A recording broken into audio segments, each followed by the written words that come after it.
Sister Vilma de Souza II. A Brazilian woman snatched from the depths of witchcraft by the Lord Jesus. Part 2.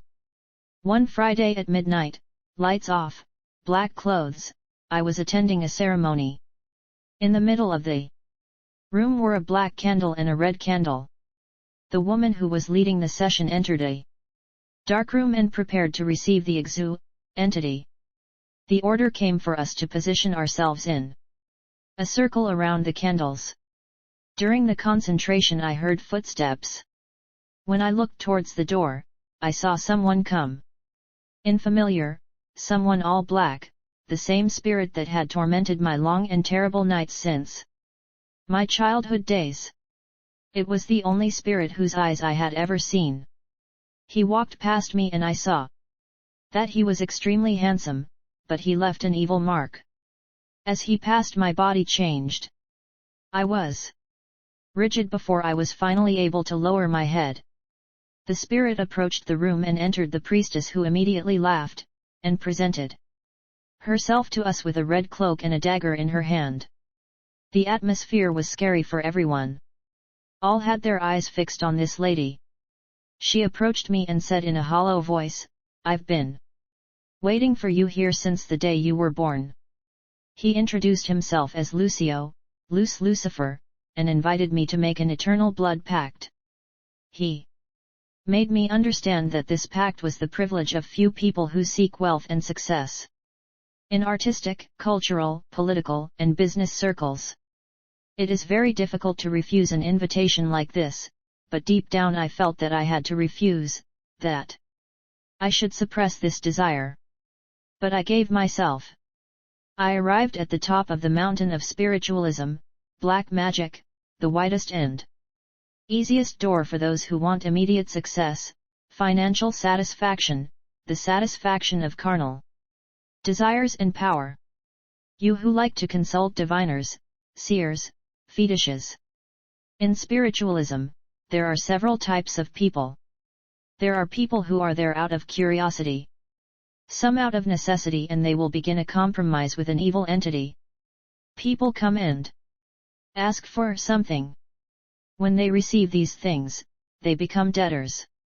The fact of having participated in an occult feast and of having participated in sacred dances bind the participants to the devil. The devil is not satisfied with sacrifices, with the money that you can give to the seer. What he covets is the soul, and from the moment you consult a seer or witch like him, it gives him permission to go to his final goal, to take the soul of the person who once came to ask him something.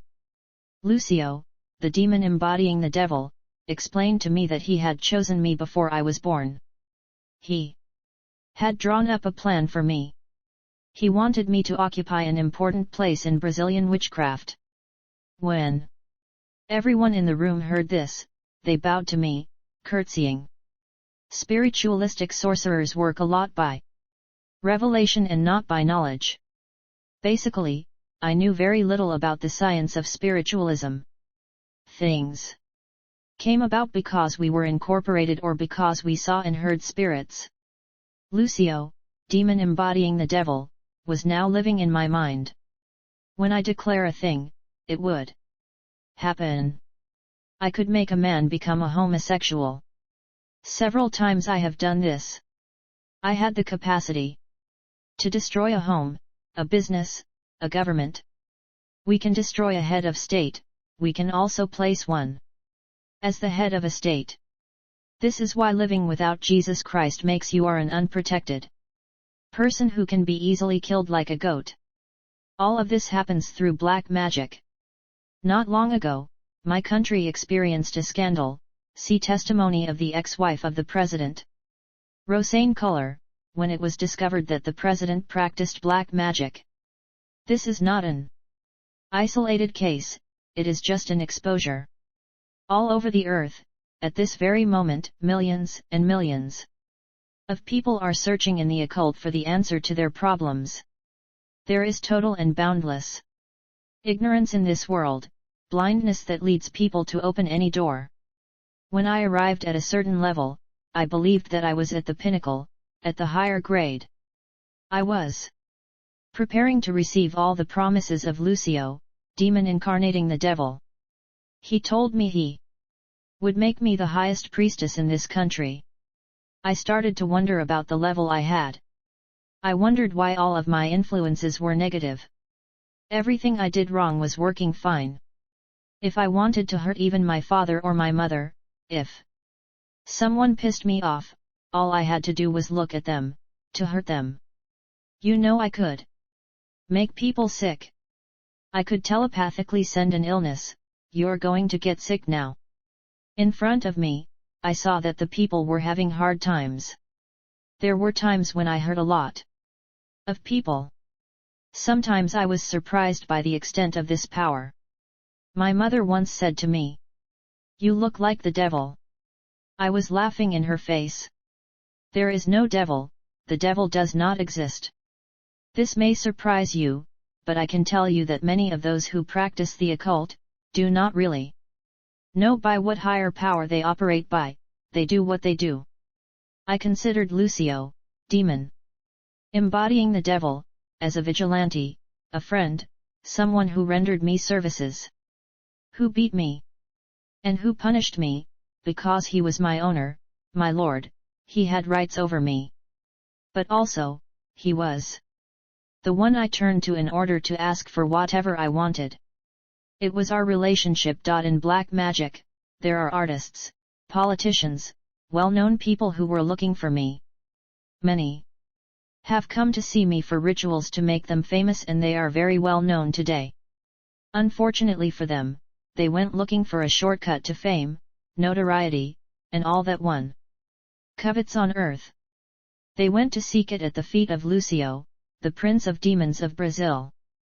Those who seek things from Satan, in most cases, ignore the consequences of eternal destruction which they bring upon themselves and all their families.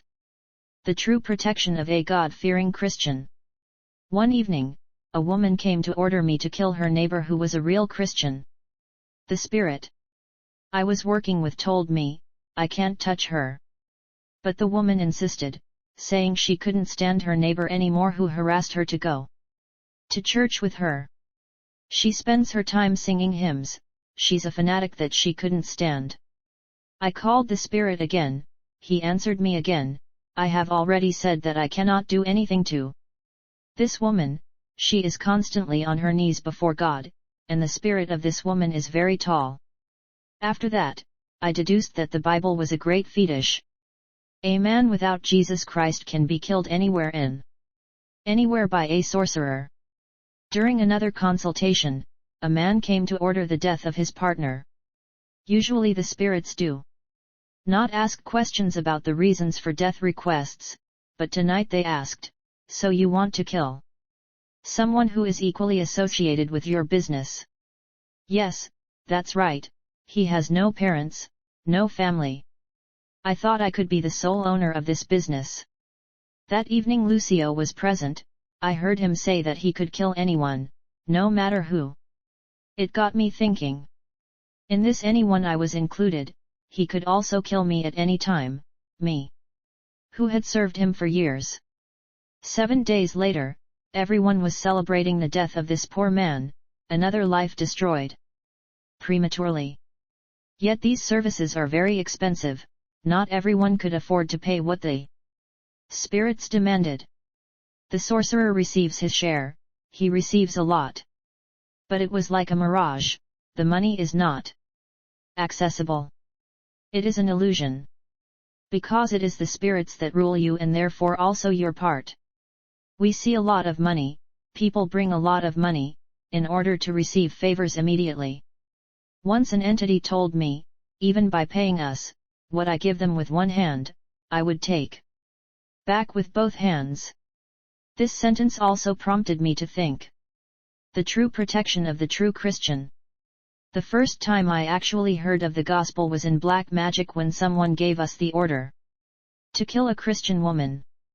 We were told to avoid taking orders for Christians. Spirits have explained to me that practicing Christians are their first enemies. They taught me that for these people, Satan's government over the entire earth did not affect them. When the lady made a description of her neighbor whom she wished dead, I was present at the scene. I, a witch, am like a secretary. It was Lucio, the demon embodying the devil, or the other entities who were my bosses and who told me what to say and what to do in front of the person who came for consultation. The woman was talking and talking. She said, "This woman is constantly in prayers and in praise, she does not worship Our Lady, the Virgin, and she said that my spirits helping me were demons." I watched the discussion between her and Lucio, the demon embodying the devil. I said to myself that I had to destroy these Christians when Lucio, the demon incarnating the devil, cried, "Basta! Enough! It's no use, we're not going to do anything." Lucio, the demon embodying the devil, said that this one woman was superior to him. I was puzzled, very puzzled.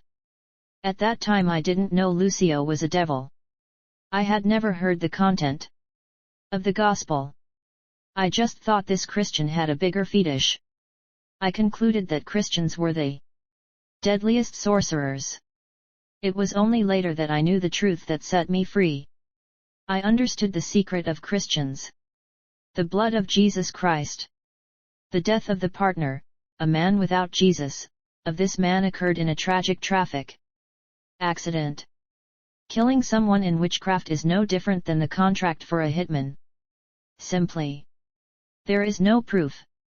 We invoke the entity of death by making offerings to him and giving him animal blood sacrifices. The sponsor arrived with a new car, filled with an offering for Lucio, the demon embodying the devil. When I saw this, I told myself that even though I didn't believe in hell, I was going through it. I was worried. When I got home, I decided not to do this job anymore.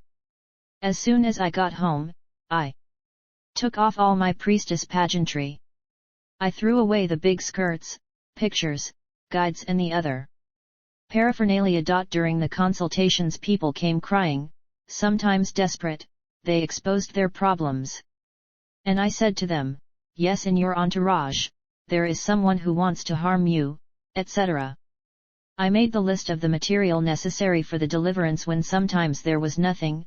It was a way of binding the person. This is how Macumba, witch doctors, works. No one ever leaves a consultation without getting into a problem. The person will come back and somehow compromise with Satan to be freed. When my mom saw this, she got scared and asked me not to make such a decision. I was determined. I took all this arsenal and threw it in several bags in the river, in accordance with the spiritualist custom. Back home, my mom was in a panic. She was desperately asking me not to stop everything because I was born for it. But for me, it was too much. I no longer wanted spirits. As soon as I entered my room, Lucio stormed in and banged the door. I will never forget his expression and the hurt he gave off. "You belong to me. If you think you can easily break free from me, you are wrong. None of the people who belong to me abandon me without consequences. If you persist, I can take you right now into the darkness." What is incredible at this level is that I did not believe in heaven or hell. In the spiritualist doctrine, one believes in reincarnation. When we die, we return systematically either to pay for our sins or to enjoy the blessings and rewards of the previous life. I did not believe in eternal and final places like heaven and hell. We also had a bit of Catholic doctrine, where there was talk of some people going into purgatory. I resisted. I told him I didn't want him anymore. I still thought at that moment that the powers that I had were really my personal powers. I did not know that they were loans of the devil. The Bible teaches that Jesus came to undo the works of Satan because in reality, no man has power. We act either through Jesus or through the opposite power. As I believed I had powers, I opposed the entity.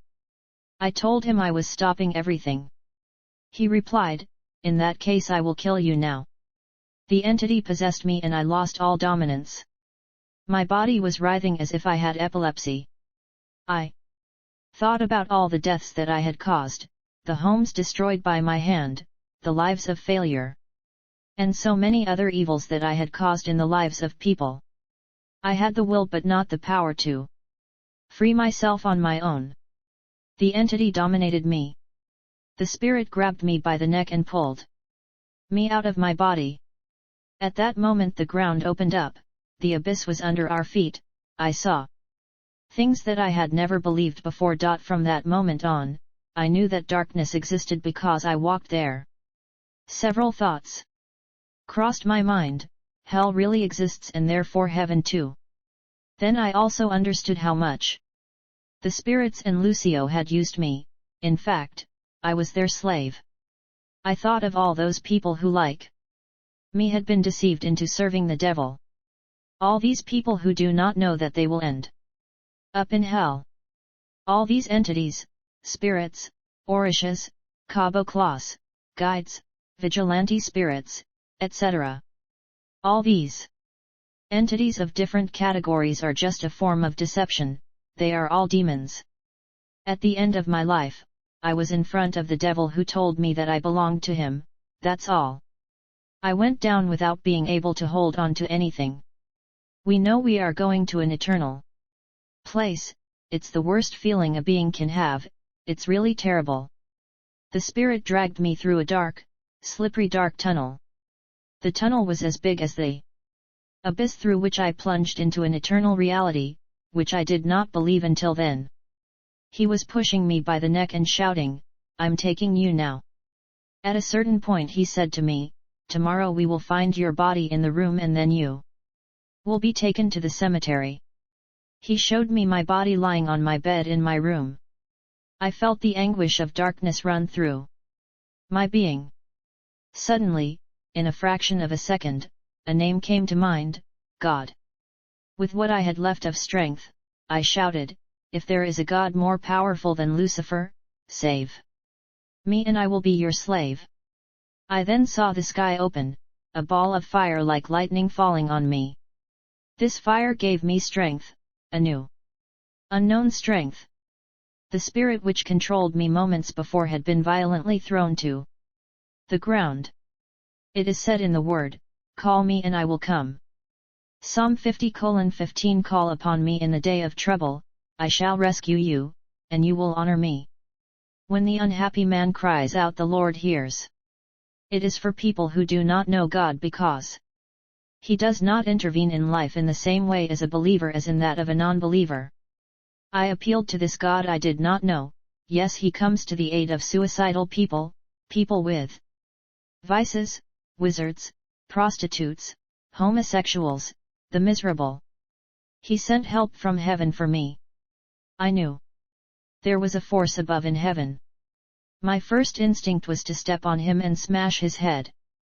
I wanted to tell him, "I am stronger than you." But he got up on a rebound and he fled, saying to me, "I couldn't kill you, now someone else will have to die in exchange. You will pay me. The Prince of Darkness has declared war on me." 7 days after that, my daughter, whom I had consecrated in my ignorance to Yemanjia, the goddess of the sea in Brazil, but who in reality is a demon like the others, died. A healthy 1-year-old left like that. The doctors never understood this sudden death. But I could not tell them that I had offered her at birth to the spirits, and her death was the salary of 22 years of a life devoted to darkness, to all forms of occultism, witchcraft, spiritualism. I began to understand how the principality of Lucifer worked. Every week a new misfortune. My whole family was affected by something. My mother suffered from several seizures and contracted tuberculosis. This is what hurt me the most. In the law of spiritualism, whoever is born to be a priest or priestess cannot leave it. So I called on Lucio, who boasted of himself, "You see? Nobody laughs at me. I started to destroy your family, you will be next." I no longer wish to make a compromise with you, what I want is your blood. I don't have any mercy. I begged him to stop beating my mom. He offered me an exchange. Your life against hers. I've always asked for your blood. Now, this is how you are going to die. You are going to throw yourself under a train. I want you entirely, I want your body and your soul. Deep down I knew that the spirit was lying to me.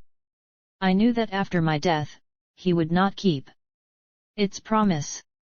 But I had no room for negotiation. To be continued in Part 3. https://spiritreports.blogspot.com/2020/08/Sister Vilma de Souza 2.html